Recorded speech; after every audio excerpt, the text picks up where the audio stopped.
भूख से बिलख कर सो जाता है तो चांद बन जाता है रोटी, जिसे निगल लेता है वह गालों पे सूख चुके आंसुओं के साथ। तभी तो निकलता है चांद कि कोई बच्चा भूखा न रहे और हमें दिखता है आसमान में कुतरा हुआ चांद। यूँ तो इंसान 5 दशक पहले चांद पर पहुंच गया, लेकिन इसी दुनिया में आज भी करोड़ों लोगों को चांद रोटी में नजर आता है। आज भी 2 वक्त की रोटी इस दुनिया में सबको नसीब नहीं, और हर दिन ना जाने कितने बच्चे पूरी दुनिया में भूख और कुपोषण से दम तोड़ देते हैं, जिसकी कभी सटीक गिनती भी नहीं हो पाती। संयुक्त राष्ट्र और ग्लोबल हंगर इंडेक्स के आंकड़े इसी ओर इशारा करते हैं। ऑडिसिस एक्सप्लोरर के आज के इस एपिसोड में हम इसी पर चर्चा करेंगे। हाल ही में ग्लोबल हंगर इंडेक्स की रिपोर्ट पब्लिश हुई है। आपको बता दें कि यह रिपोर्ट हर एक साल अक्टूबर के महीने में कंसर्न वर्ल्ड वाइड और वेल्थ हंगर लाइफ के द्वारा ज्वाइंटली प्रकाशित की जाती है। पहली बार यह रिपोर्ट साल 2006 में पब्लिश हुई थी, और उसके बाद से लगातार हर एक साल यह हमें बताती रही है कि अभी भी दुनिया के हर एक लोगों को 2 वक्त की रोटी भी नसीब नहीं है। तो भूख दरअसल है क्या? भूख को आमतौर पर पर्याप्त कैलोरी की कमी से जुड़े संकट के रूप में समझा जाता है। संयुक्त राष्ट्र का खाद्य और कृषि संगठन यानी फूड एंड एग्रीकल्चर ऑर्गेनाइजेशन भोजन की कमी या अल्पोषण को परिभाषित करता है। एक व्यक्ति को स्वस्थ और उत्पादक जीवन जीने के लिए एक न्यूनतम आहार की आवश्यकता होती है।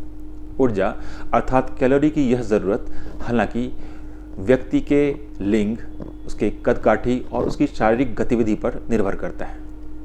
यह ज़रूरत अगर पूरी न हो तो इंसान भूखा रह जाता है। अपने सबसे चरम पर भूख से भूखमरी और अकाल हो सकता है। हालांकि भूख केवल कैलोरी की कमी तक ही सीमित नहीं है, और न ही यह हमेशा घातक होती है। छिपी हुई भूख विटामिन और खनिजों की कमी को दर्शाता है। विश्व स्वास्थ्य संगठन और संयुक्त राष्ट्र खाद्य और कृषि संगठन के अनुसार छिपी हुई भूख तब होती है जब लोगों द्वारा खाए जाने वाले भोजन की गुणवत्ता उनके पोषक तत्वों की आवश्यकता को पूरी नहीं कर पाती। तो ग्लोबल हंगर इंडेक्स वैश्विक, क्षेत्रीय और राष्ट्रीय स्तरों पर व्यापक रूप से भूख को मापने और ट्रैक करने के लिए डिजाइन किया गया एक उपकरण है, जो समय के साथ भूख के कई आयामों को दर्शाता है। ग्लोबल हंगर इंडेक्स का उद्देश्य भूख के खिलाफ संघर्ष के बारे में जागरूकता और समझ बढ़ाना है। देशों और क्षेत्रों के बीच भूख के स्तर की तुलना करने का एक तरीका प्रदान करना, और दुनिया के उन देशों या उन क्षेत्रों पर ध्यान देना जहां भूख का स्तर सबसे अधिक है और जहां अतिरिक्त प्रयास की आवश्यकता है। वर्ष 2022 के ग्लोबल हंगर इंडेक्स की अगर रिपोर्ट की बात करें तो इसमें बात की गई है कि climate crisis, economic consequences of covid pandemic, और जो यूक्रेन में जो लड़ाइयाँ चल रही हैं, इसके अलावा अन्य जो देशों में क्राइसिस हैं, उसके कारण जो फूड सिक्योरिटी की हालत ख़राब होती जा रही है, और इस कारण हंगर की स्थिति अर्थात भूखमरी की स्थिति विश्व में और तेज़ी से बढ़ रही है। ग्लोबल हंगर इंडेक्स रिपोर्ट दरअसल 4 संकेतकों पर आधारित एक सूचकांक है, जिसमें अल्पपोषण यानी कि under nourishment, child stunting, child wasting, बाल मृत्यु दर अर्थात चाइल्ड मोर्टेलिटी आती है। अल्पपोषण क्या होता है, मतलब कि अंडर नरिशमेंट क्या होता है? यह जनसंख्या का वह हिस्सा होता है जो कैलोरी का पर्याप्त सेवन नहीं कर पा रहे हैं। जो ग्लोबल हंगर इंडेक्स है, उसके टोटल स्कोर का 1/3 भाग जो है यही अल्पपोषण निर्माण करता है। दूसरा चाइल्ड स्टंटिंग। चाइल्ड स्टंटिंग किसे कहते हैं कि 5 वर्ष से कम आयु के बच्चों का वह हिस्सा जिनका कद उनकी आयु के अनुरूप नहीं है, कम है। ये क्रॉनिक अंडर नरिशमेंट मतलब कि जो गंभीर अल्पपोषण को दिखलाता है, वही है चाइल्ड स्टंटिंग। और जो GHI अर्थात ग्लोबल हंगर इंडेक्स का जो रिपोर्ट है, जो स्कोर बनता है, उसमें से 1/6 भाग यही चाइल्ड स्टंटिंग निर्माण करता है। इसके अलावा चाइल्ड वेस्टिंग, मतलब कि 5 वर्ष से कम आयु के बच्चों का वह हिस्सा जिनका वजन उनके कद के अनुरूप नहीं है, ये तीव्र अल्पपोषण अर्थात एक्यूट अंडर नरिशमेंट को दर्शाता है। यह भी GHI स्कोर के 1/6 भाग का निर्माण करता है। और सबसे अंतिम में बाल मृत्यु दर अर्थात चाइल्ड मोर्टेलिटी, यह है कि 5 वर्ष की आयु से पहले अगर कोई बच्चा मर जाता है तो उसको दिखलाता है। यह टोटल जो GHI स्कोर है उसके 1/3 भाग का निर्माण करता है। मतलब कुल स्कोर जो होता है वो 100 पॉइंट स्केल पर रखा गया है और जितना कम हो उतना बेहतर प्रदर्शन को दिखलाया जाता है। हालांकि यहाँ यह बात ध्यान रखने वाली है कि जो GHI स्कोर या रैंकिंग और संकेतक जो है ना, वो प्रत्येक वर्ष के भीतर तुलनीय है। मतलब ऐसा नहीं है कि 2020 में या 2021 की जो डेटा होंगी उससे हम 2022 को हम तुलना कर सकते हैं। ये प्रत्येक वर्ष के अंदर में ही तुलनीय है। और होता क्यों ऐसा? क्योंकि लगातार जो ये डेटा स्रोत हैं, जहाँ से कलेक्ट होते हैं या कार्यप्रणाली जो होती है इनकी, वो बदलती रहती है, संशोधित होती रहती है समय के हिसाब से। तो इसलिए हम ऐसा नहीं बोल सकते कि 21 में कैसा था, 22 में कैसा है स्कोर। लेकिन 2022 का है जो GHI स्कोर है वो करीब करीब 2000 वर्ष 2000, 2007 और 2014 के GHI जो उस समय जो कार्यप्रणाली थी, उस समय जो संकेतांक थे, उससे मैच करती है। तो हम लोग उससे कंपेयर कर सकते हैं। टोटल स्कोर जो 100 होता है उसमें से 20 से लेके 34.9 के बीच का जो स्कोर होता है उसको गंभीर माना जाता है, सीरियस श्रेणी में रखा जाता है। बहुत सारी श्रेणियां हैं दरअसल, तो 20 से 34.9 वाला जो पोर्शन है स्कोर का, उसको गंभीर श्रेणी में रखा जाता है। अब भारत जो है, भारत का स्कोर है 29.1 इस बार जो 2022 का जो आंकड़ा है उसके हिसाब से। इस 29.1 मतलब ये गंभीर श्रेणी में भारत को भी रखा गया है। मतलब कि अगर 121 देशों की अगर बात करें टोटल, दरअसल जो GHI आंकड़े इस बार निकाले गए हैं वो 121 देशों के निकाले गए हैं। मतलब 121 देशों के डाटा उनको मिले जिसके आधार पर उन्होंने उसकी रैंकिंग की। तो इस रिपोर्ट में भारत 107वें पायदान पर है। इवन जो पाकिस्तान है वो 99वें पायदान पे है। मतलब भारत से बेहतर स्थिति में है वो, अगर भुखमरी की बात करें तो।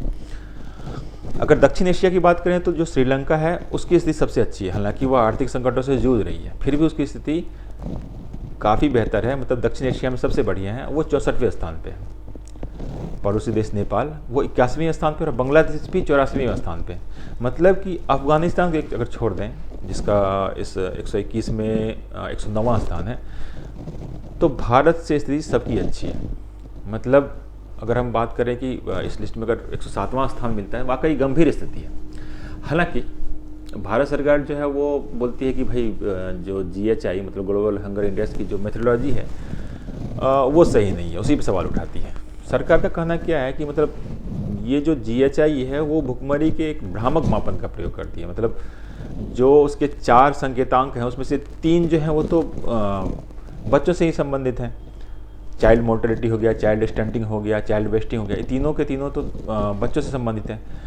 तो ये पूरे पॉपुलेशन को कैसे दिखा सकती है कि पूरा पॉपुलेशन जो है वो अंडर नरिश्ड है या हंगर है। और दूसरा भारत सरकार का कहना है कि मतलब जो GHI का चौथा संकेतक है, जो अल्पोषित आबादी का अनुपात जो है, वो जो डेटा जो कलेक्ट किया गया है 3000 लोगों का बहुत छोटा सा एक पोर्शन से डेटा का कलेक्शन किया गया है। तो भारत की आबादी तो बहुत ज़्यादा है, तो उस 3000 के डेटा को आप पूरे भारत के डेटा के को कैसे कंपेयर कर सकते हैं, कैसे मान सकते हैं। खैर जो भी हो, हम सच यही है कि हम आज भी सतत विकास लक्ष्य का जो है लक्ष्य है, सतत विकास लक्ष्य 2 का जो एक गोल ये भी है कि वर्ष 2030 तक भूख और कुपोषण से, सभी प्रकार के कुपोषण से मुक्ति मिल जाएगी, हम समाप्त कर पाएंगे। लेकिन हम तो काफ़ी दूर हैं उससे। सरकार प्रयास कर रही है, ऐसा नहीं कि सरकार प्रयास नहीं कर रही है। बहुत सारे मिशन है, पोषण मिशन है, प्रधानमंत्री मातृवंदना योजना है, फूड फोर्टिफिकेशन मिशन है, मिशन इंद्रधनुष है, बहुत सारे सरकार के द्वारा योजनाएं चलाई गई हैं, लेकिन वो अभी तक तो नाकाफ़ी गुजरी है। तो कारण क्या है, क्यों ऐसा है कि सरकार तमाम प्रयास कर रही है, अब भारत में भूखमरी और कुपोषण खत्म होने का नाम नहीं ले रही है? इसके बहुत सारे कारण हैं। अगर हम कारण देखें तो जैसे गरीबी है। गरीबी जो है क्रय शक्ति को खत्म करती है ना, तो इसी कारण जो है वो खाना तक वो पहुंच नहीं पाते। जनसंख्या बहुत ज़्यादा है, गरीबी है, तो अगर खाने तक पहुंच नहीं हो पाएंगे, क्रय शक्ति उनकी नहीं रहेगी आम लोगों की, तो कुपोषण भी होंगे, लोग मरेंगे भी भूख से। तो गरीबी एक बहुत बड़ा रीज़न है कि भारत में कुपोषण या जो भुखमरी है वो समाप्त नहीं हो पा रही। दूसरी चीज़, दोषपूर्ण सार्वजनिक वितरण प्रणाली भी है।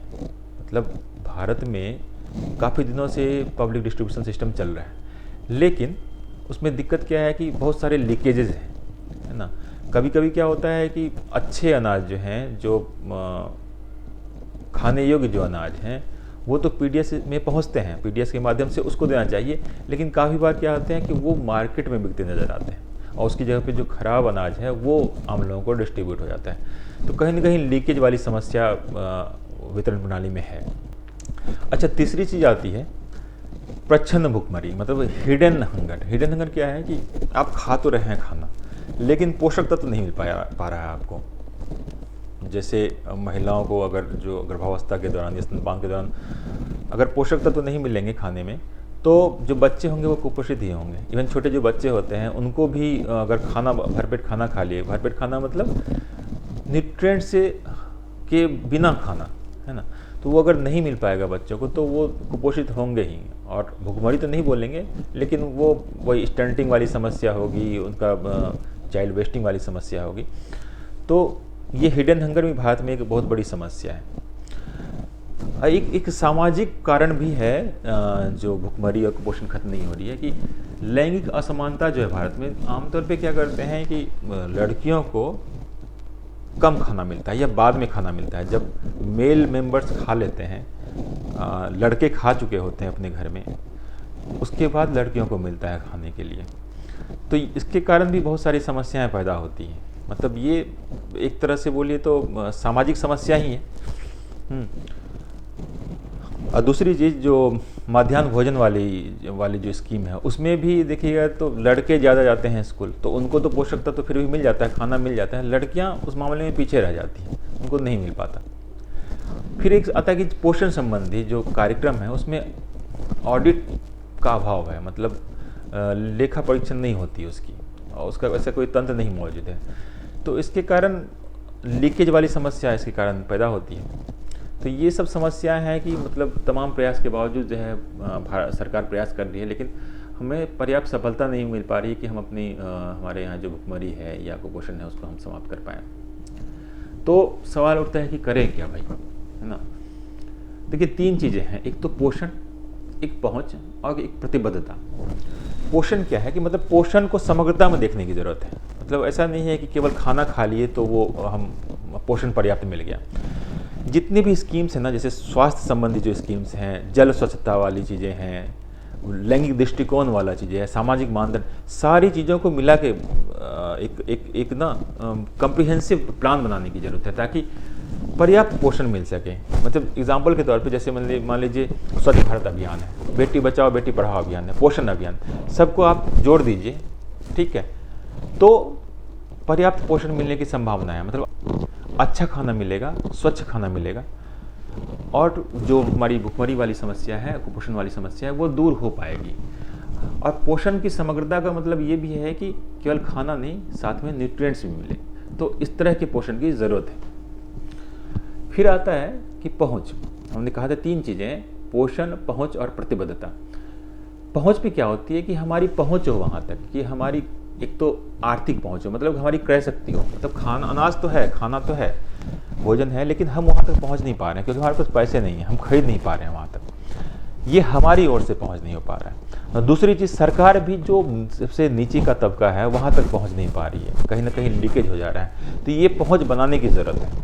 सही तरीके से आप निरीक्षण करके कीजिए या जैसे भी कीजिए, उस पर एक मॉनिटरिंग सिस्टम हो ताकि वो नीचे तक पहुंच पाए और हम भी वहां तक पहुंच पाएँ। जो हमारे गरीब भाई बहन है, जहां तक नहीं पहुंच पा रही चीज़ें, वो भी पहुंच पाएँ। उनकी क्रय शक्ति बढ़ाने की ज़रूरत है। दूसरी चीज़, सामाजिक पहुंच। जैसे मैंने कहा कि जैसे लड़कियों की पहुंच नहीं हो पा रही है वहाँ तक काफ़ी हद तक, तो ये ज़रूरी है कि लैंगिक असमानता दूर हो और लोगों को जागरूक करने की आवश्यकता है ताकि सामाजिक पहुंच भी हो सके। फिर बात आती है प्रतिबद्धता की। प्रतिबद्धता मतलब सारे स्टेक होल्डर्स। हम अगर बात करें इस भोजन की समस्या, इस कुपोषण की समस्या या भुखमरी की समस्या जो है, उसके स्टेक होल्डर्स कौन कौन हैं, उसके स्टेक होल्डर्स कौन कौन हैं, तो जो लाभुक हैं वो उसके स्टेक होल्डर्स हैं, जो विधायिका है, जो कार्यपालिका है, सभी इसके स्टेक होल्डर्स हैं। तो विधायिका, जैसे अब विधायिका क्या कर सकती है, जो भी योजनाएं हैं वो थोड़ी उसको रीस्ट्रक्चरिंग करने की ज़रूरत है। पीडीएस जैसे सिस्टम है उसको रीस्ट्रक्चर करने की ज़रूरत है, ताकि मतलब पारदर्शिता बने, विश्वसनीयता बने, ठीक है, और निम्न जो सामाजिक आर्थिक तबके के लोग हैं वहाँ तक चीज़ें पहुँच सकें। कार्यपालिका अगर बात करें तो कार्यपालिका का सामाजिक अंकेक्षण तंत्र ऐसा निर्मित हो ताकि जो भी योजनाएं चल रही हैं उसका सही तरीके से अंकेक्षण हो, मॉनिटरिंग हो सके, लीकेज कम हो। हाँ, कार्यपालिका एक काम और कर सकती है कि भंडारण की जो समस्या है उसको ठीक करने की कोशिश करें। अगर बात करें तो भारत में जो जितना कुल वार्षिक खाद्य उत्पादन होता है उसका 7% और फल एवं सब्जी का लगभग 30% जो है वो अपर्याप्त भंडारण सुविधा या कोल्ड स्टोरेज नहीं होने के कारण बर्बाद हो जाता है। अगर हम इंटरनेशनल इंस्टीट्यूट ऑफ रेफ्रिजरेशन की बात करें तो उनका ये कहना है कि यदि विकासशील देश के पास अपनी मतलब जैसे विकसित देशों के पास जो सुविधाएं हैं रेफ्रिजरेशन की या अवसंरचना जो है कोल्ड स्टोरेज वगैरह की, अगर वैसी विकसित देशों के समान ही विकासशील देशों के पास हो तो 200 मिलियन टन खाद्य या अपनी खाद्य आपूर्ति का लगभग 14% तक पचा लेंगे वो। ये तो ऑब्वियस है कि अगर इतना बर्बादी नहीं होगी तो भूख और कुपोषण से मदद मिल सकती है। और प्रतिबद्धता लाभुक की भी ज़रूरी है। लाभुक ऐसा ना करें कि उनको खाना मिलता है, अच्छा अनाज मान लीजिए सरकार की तरफ से मिला, वो उस अनाज को बेच दिए खुले मार्केट में और उस पैसे का यूज कुछ और कर लिया, उसके बदले खराब क्वालिटी का अनाज खाए, पोषणहीन अनाज खाए। तो लाभुक को भी सचेत होने की ज़रूरत है कि सबसे ज़रूरी है कि वो स्वस्थ रहें, उनको पर्याप्त पोषण मिले और भुखमरी की समस्या वो निजात पा सके। तो ज़रूरी है कि जो उनको मिल रहा है उसका वो सही समुचित उपयोग करें, उसको बाजार में नहीं बेचें। तो देखिए, कहते हैं कि रोटी, कपड़ा और मकान, ये तीनों चीज़ें बहुत ज़्यादा ज़रूरी हैं किसी भी व्यक्ति के जीवन को जीने के लिए। और उसमें भी अगर रोटी ना हो तो व्यक्ति कुछ भी नहीं कर पाएगा। जितनी तरह के राइट्स हैं, हमारे कॉन्स्टिट्यूशनल राइट्स हैं, हमारे लीगल राइट्स हैं, right to education, right to security, right to privacy, तमाम तरह की राइट्स की बात हम करते हैं आज के ज़माने में।